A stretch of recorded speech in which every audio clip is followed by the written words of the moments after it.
ini, kelompok kami akan membahas tentang sistem pendukung pengambilan keputusan. Materi yang akan kami bahas mengenai 1. Definisi pembuatan keputusan. 2. Membangun konsep. 3. Sistem pendukung pengambilan keputusan. 4. Permodelan matematika. 5. Kecerdasan buatan. Sebelum membahas lebih lanjut, mari kita pahami definisi sistem penunjang keputusan. 1. Menurut Mann dan Watson, sistem penunjang keputusan adalah sistem yang interaktif, membantu pengambilan keputusan melalui penggunaan data dan model-model keputusan untuk memecahkan masalah-masalah yang sifatnya semi terstruktur dan tidak terstruktur. 2.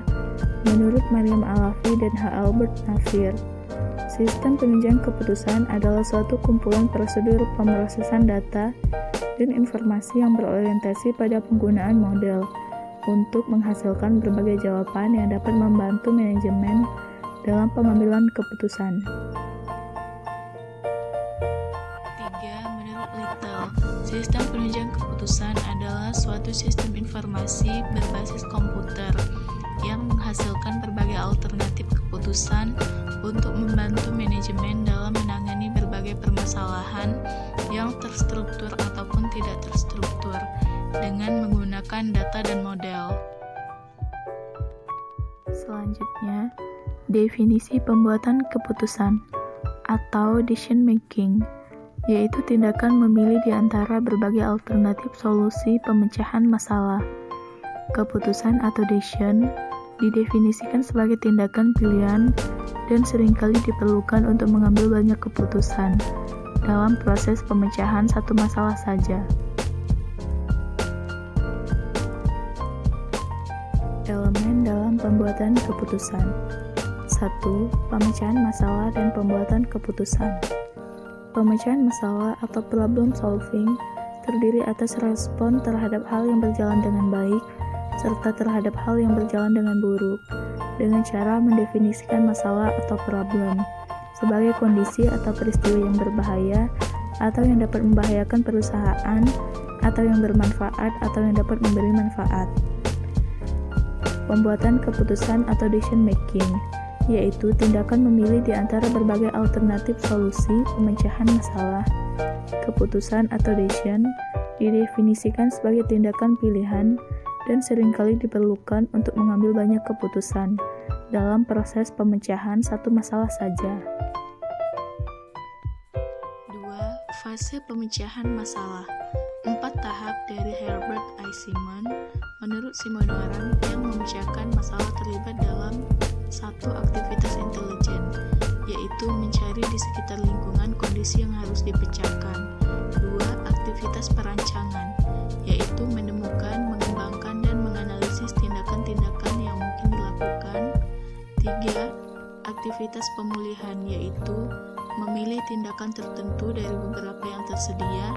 4. Aktivitas pengkajian, yaitu memeriksa pilihan-pilihan yang lalu. 3. Kerangka pikiran pemecahan masalah.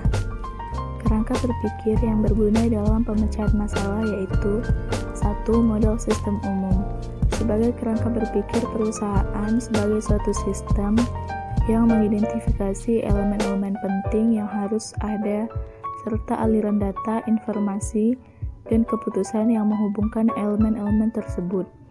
2. Model lingkungan, untuk memahami lingkungan perusahaan dan interaksi antara perusahaan dan masing-masing elemen dalam bentuk aliran sumber daya. Selanjutnya, membangun konsep.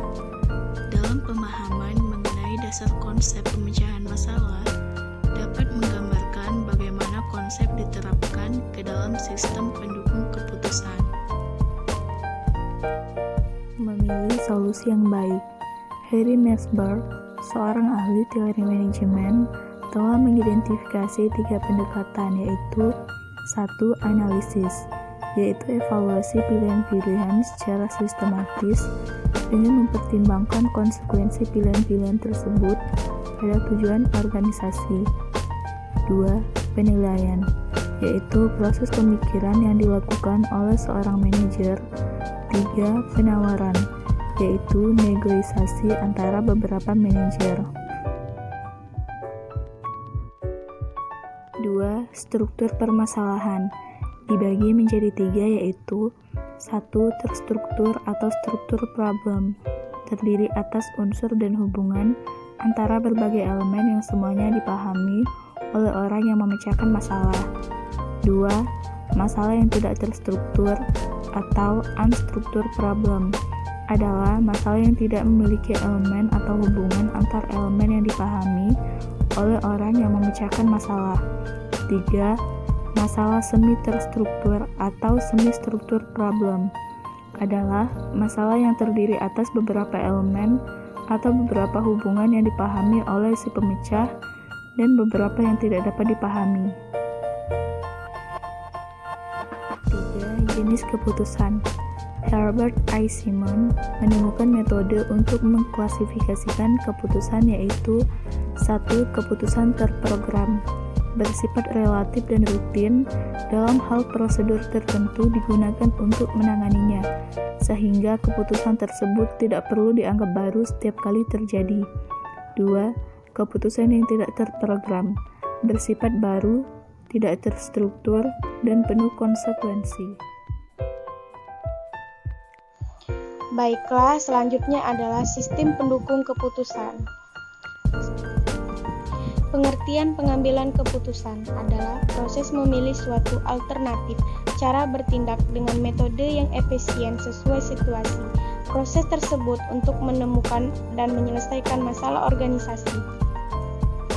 Jenis-jenis keputusan: keputusan terstruktur, keputusan semi-struktur, keputusan tidak berstruktur. Keputusan terstruktur, keputusan yang dilakukan secara berulang dan bersifat informasi, spesifik, terjadwal, dan detail.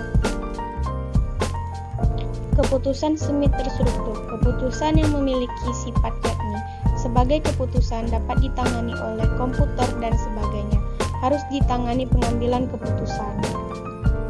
Keputusan tidak terstruktur, keputusan yang penanganannya rumit karena tidak terjadi, berulang, atau tidak selalu terjadi. Selanjutnya, fungsi pengambilan keputusan.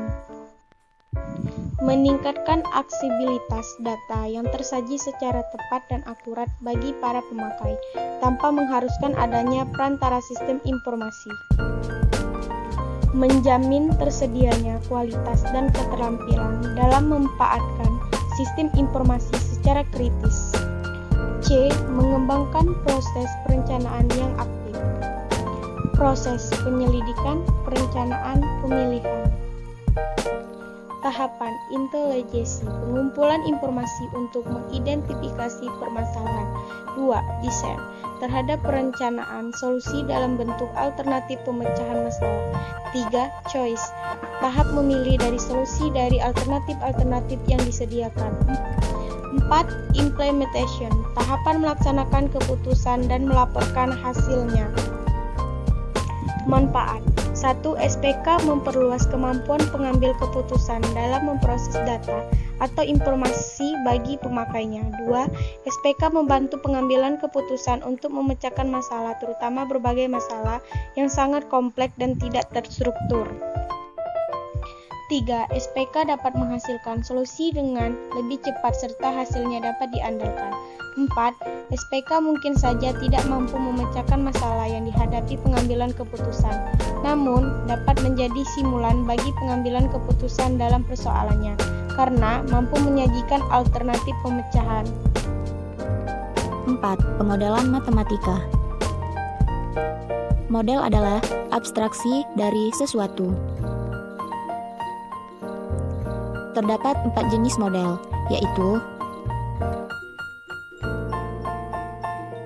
1. Model fisik. merupakan gambaran 3 dimensi entitasnya. 2. Model naratif, merupakan gambaran entitas dengan kata-kata yang terucap atau tertulis. 3. Model grafis, merupakan gambaran entitas dengan abstraksi, garis, simbol, atau bentuk. 4. Model matematis, kebanyakan model matematika yang digunakan manajer bisnis sama kompleksnya dengan yang digunakan untuk menghitung EQQ.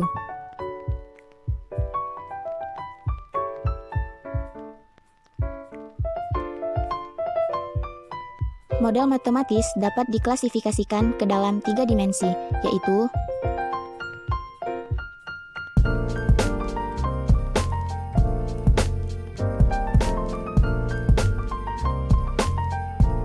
satu, pengaruh waktu. 2.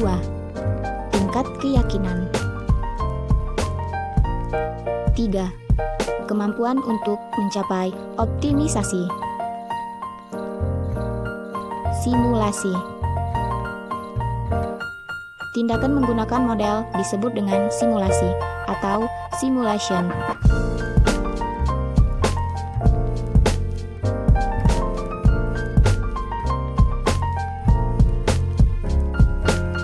Teknik simulasi. Manajer biasanya melakukan model optimisasinya sekali.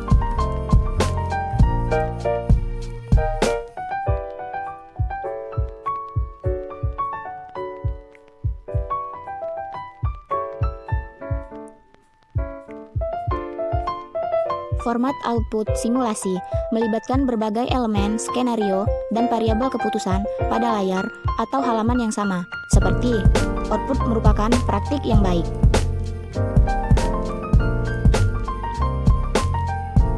Pemodelan matematika menggunakan lembar kerja elektronik.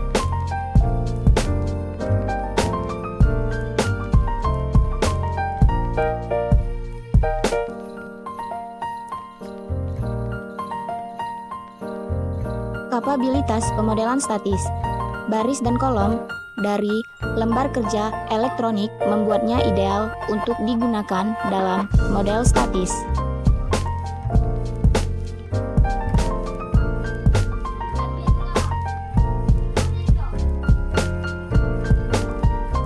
Kapabilitas permodelan dinamis. Lembar kerja sangat sesuai untuk digunakan sebagai model dinamis. Pengertian kecerdasan buatan. Kecerdasan merupakan suatu sistem yang bisa diatur dalam konteks ilmiah. Kecerdasan sebuah mesin cerdas bisa dilakukan berbagai alat teknologi untuk mempermudah pekerjaan dan kegiatan manusia. Salah satunya teknologi yang sedang gencar dikembangkan kecerdasan buatan adalah teknologi. Tujuan dari kecerdasan buatan: 1. Membuat mesin menjadi lebih pintar. 2. Memahami apa itu kecerdasan buatan. 3. Membuat alat mesin lebih bermanfaat.